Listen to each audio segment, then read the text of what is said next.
prior to that. Oh, okay. Chris, how much money will this generate, you think? So we have a rough estimate that it'll generate approximately $80,000 a year for the county. For that use of right of way. That's really great. And would that be unrestricted money? It is largely unrestricted. We do provide funding to MCAT in addition to the 31 cents for some of their equipment and things like that. So a portion of this money might be used for that, but it will be obviously the commissioner's decision as part of your budgeting process. Great, thanks.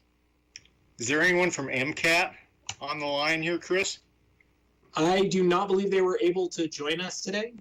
I don't recognize any of the names. Let me put it that way, as being folks from MCAT. But there are a couple of phone numbers that I don't know.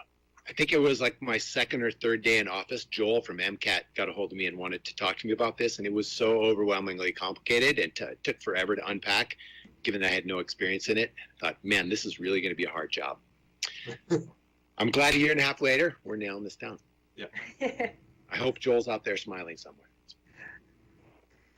Hey guys, MCAT's on the line. Oh, I can see. Yeah, I see. I know that's the recording and broadcasting piece. I don't know if they can interact. They can't, but they're there. They're like the wizard. Ah. Well, we really appreciate the services we get from MCAT and acknowledge the wonderful bargain that they provide the citizens of Missoula County by getting this service out to all. And I should point out one other thing. I apologize, commissioners. As part of their cable franchise, it requires that Spectrum Charter comply with the County Public Works Manual and regulations around right-of-way use. So they already do that, but that is part of the agreement as well, is that they'll continue to do that and follow the Public Works Manual related to right-of-way use. Great. Okay.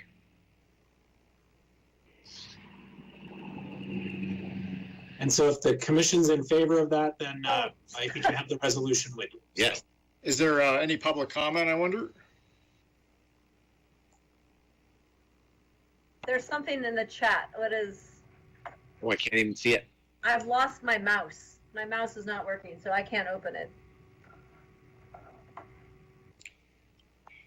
I'm not seeing anything other than questions about how the audio recording is going for the meeting.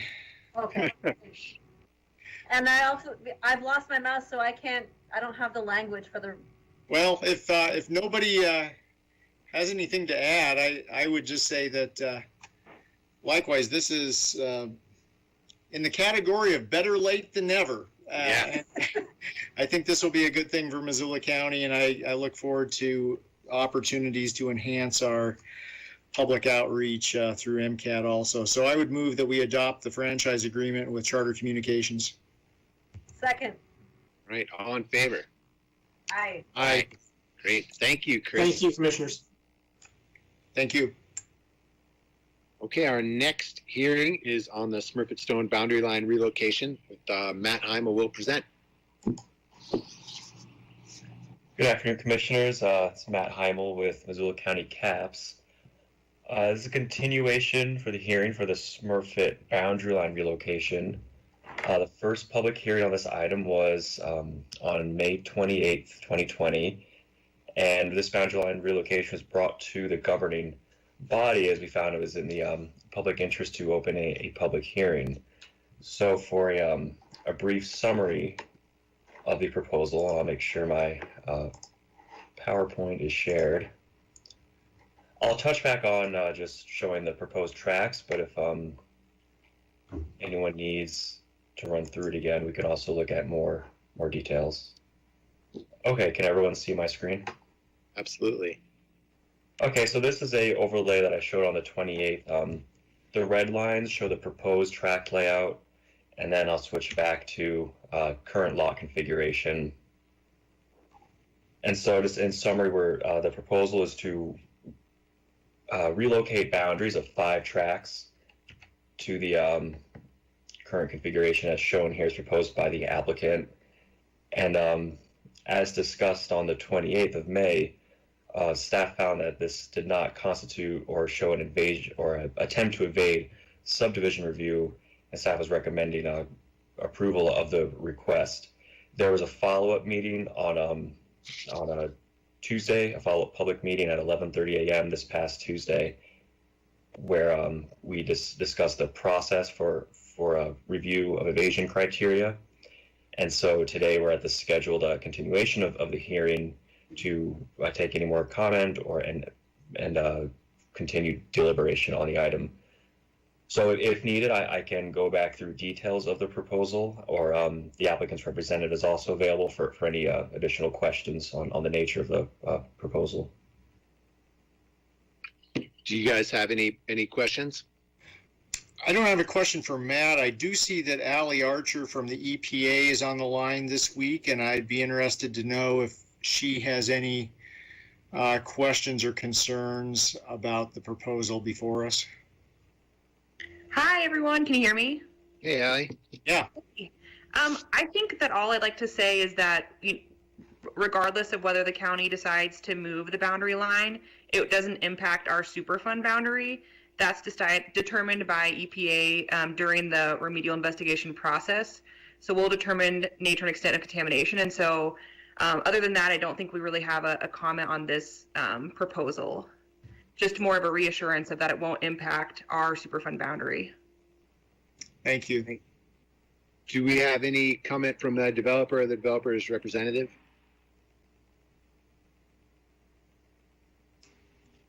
Good afternoon, Commissioners. This is Kirk Atkins from WGM Group, and I feel we've presented all the salient points for the boundary location. Don't really have anything else to add. Thank you. Thanks, Kirk. Any public comment? Josh, can you hear me? Absolutely. Okay, my name is Larry Weeks. I sent you some comments regarding a shifting of the boundary of Track 1 and Track 2. And I feel that that wildlife area on the south end of the property should be retained as riparian buffer and should be included in Track 2. And I wonder what your comments are regarding my proposed change of the boundary line. Would maybe Kirk have something Yeah, to? I was going to say the same thing, Juan. Hi, this is Kirk Atkins. Go ahead. Well, I sent you a diagram. You got the diagram, didn't you, Josh? I did. So you wanted my opinion or our opinion? Yeah, right. So, I mean, my understanding is that the rebuttable presumptions around boundary line relocation don't consider use or geography or topography or ecological characteristics as much as those things are actually near and dear and important to us all. If I understand it right, boundary line relocation have to begin and end with the same amount of tracts, and that's roughly it. There are some stipulations around size as well, if I understand it right, but I think that's it. And we have been in a situation here where it's easy to get sidetracked because of the very hot button nature of this property and the very real ecological qualities and high quality attributes of this specific area. And unfortunately, in a boundary line relocation, that's not what we should be considering. When use is under consideration, whether that's for the building of houses or other industrial activities, those uses have to go through permitting. And at that point, all the characteristics of the property that I'm speaking to would be under consideration. But for a boundary line consideration, it's unfortunately not a salient part of the discussion. Well, and I don't disagree with you on the quality of the area. And just to add on to that, and maybe we could hear from Kirk also, because we did discuss this at our last meeting briefly, and it sounds as if, and correct me if I'm wrong, Kirk, there was some desire to retain access to the river from Tract 1, which if the proposal from the gentleman who just spoke was what the boundary line looked like, there would be no access from Tract 1 to the river. Is that correct? Kirk? Yes, Hi, this is Kirk from WGM Group again. The owners of the land did contemplate what Mr. Weeks brought up about the deep well, and they did want to put it on Tract 1 to make it part of the lands that PA Prospect would own. And they also decided to put the boundary along that kind of that slough or that low area. So Tract 1 and that PA Prospect did have access to the river. But through the discussions I've had, there was no discussion or inference of any way they're going to use that. They're just set it up that way, and that's the way they decided to lay out the boundaries. Okay.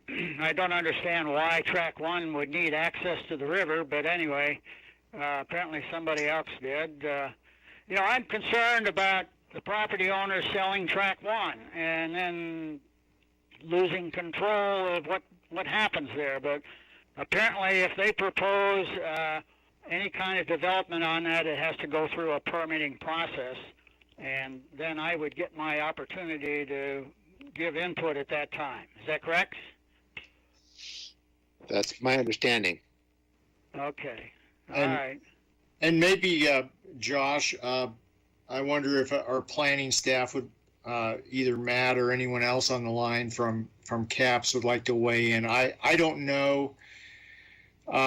While there certainly is a process, permitting process for any specific development proposal that would come through, I'm not clear on what the public involvement process would be for that. Matt, is that something you could clarify? Yes. So if it's a building permit for simply a new building on an unzoned tract, there wouldn't be a governing body, public hearing for that particular thing. If they came back for some application type that would have a public process, for like a re-subdivision, for example, or buildings for lease or rent, those kinds of things, then that will be open to a public hearing. So it will depend on the type of the development project. Something that's just a building permit would not be opened up to a comment period. But the other things I mentioned, like a subdivision, building for lease or rent, or other more substantial projects, would be open to a public process with notification to adjacent or nearby property owners. So just to kind of say it real clearly, if someone bought Tract 1 and they built one house, that's not up for any public discussion. There's a building permitting process and that's it. But if they bought Tract 1 and decided they wanted to cut it in 12 pieces or sell them all off, that would be a subdivision and there would be opportunity for public comment. Okay. Well, the area that I'm interested in is in the floodplain, so I don't think there'll be any building going on in that area, that section. No. So that may be enough protection, at least for the time being, anyway. Yeah. Okay. All right. Thanks for calling in. We are aware and sensitive to the quality of this area. It's the best habitat on the whole mill site, and I'm trying to protect it. You know, I've got half my life has been put into that habitat restoration at the mill site, and I just don't want to see it go to waste. Yeah, we don't either, for sure. Okay. All right. Thank you. Thanks, Mr. Weeks. Thank you. Mm-hmm. Do you have any other public comment? Jerry, do you want to say something? No, just, I concur with what we pretty much said last week. I know that there's some state law that's going to come into play here that I think we all wish was different. So just, I think it's hard to, as we talked about last week, it's really hard to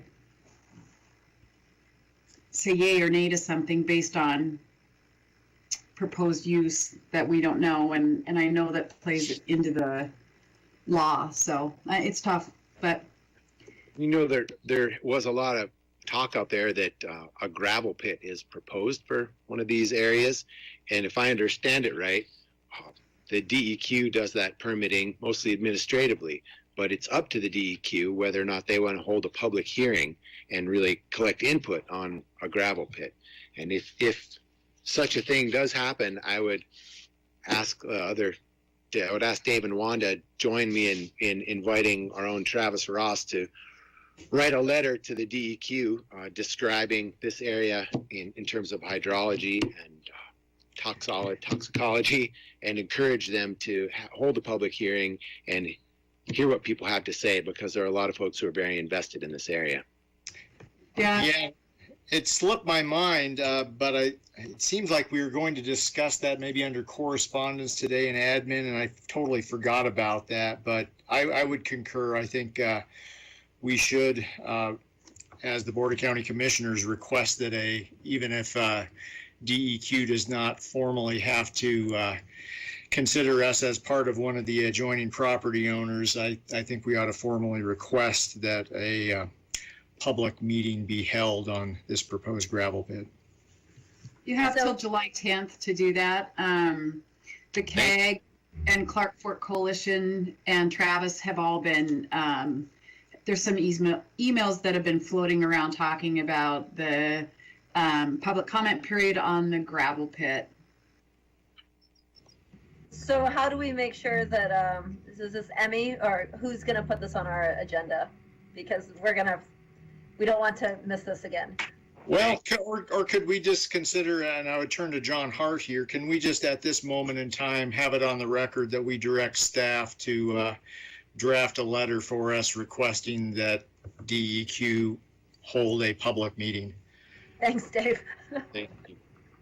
John, can we do that here now? Can we do that with Travis, or do we need to work through CAPS? I think it doesn't matter who provides assistance. It's probably helpful to get some assistance from both CAPS and the Water Quality District, and anybody else with expertise in county government. Okay. All right. So back to kind of your question, Dave, do we need to formally reach out to Travis and Chet? Would that be the way to go? I think so. John, what do you think? Just direct them to draft up a letter to DEQ, and we'll just get that on our correspondence in the next week or something in admin? That sounds appropriate to me. Okay, let's do that. Okay, so Emmy's gonna put this on an admin agenda? Emmy, are you out there? Yep, I can do that. Thank you. Yep. Whenever it's ready. Now we know it'll actually happen. Yeah.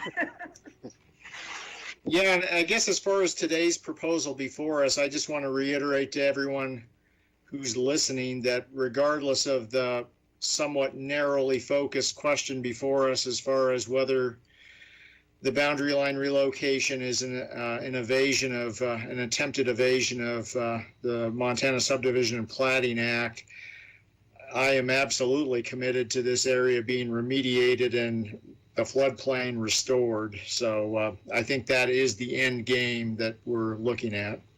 Yeah, well said. That's the prize that our eyes are on. Is there other comment? There's like 7 other folks, it looks like, on the line.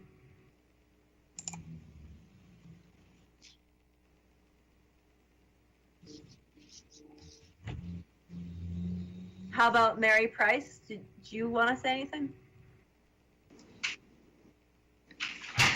Yes, thank you very much. I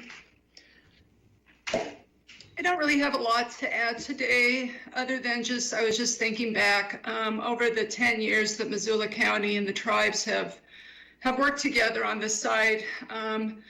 I think we share a lot of the same concerns and values for the use of the site, and I think Commissioner Strohmeyer just very eloquently stated that we're all committed to the long-term remediation and restoration of the site. We certainly understand the decision that you're before you today, and the regulatory framework in which you have to make that decision. So I'm still confident that the county-tribal relationship remains strong on this site, and we look forward to continuing the discussions And want to thank you for having this public hearing on this important decision today. So thank you very much. Thank you. Thank you. Thank you. All right, Dave or Juan, do you guys have a motion? Unless there's other comment, we're fully open to as much comment as you want to speak to.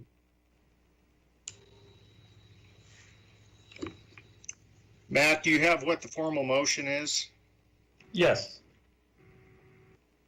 Thanks, Matt. Thanks, Matt. So I motion that Missoula County Community and Planning Services staff recommends that the request by MLH Montana, PA Prospect, and David Wesley Harris to utilize the relocation of common boundaries exemption MCA 76-3-2071A be approved based on the evasion criteria and rebuttal presumptions reviews contained in the staff analysis. Second. All in favor? Aye. Great. Thanks for everyone's comments and thoughtful consideration of this. And thank you, Matt, for a great presentation. Thank you. Thanks, everyone.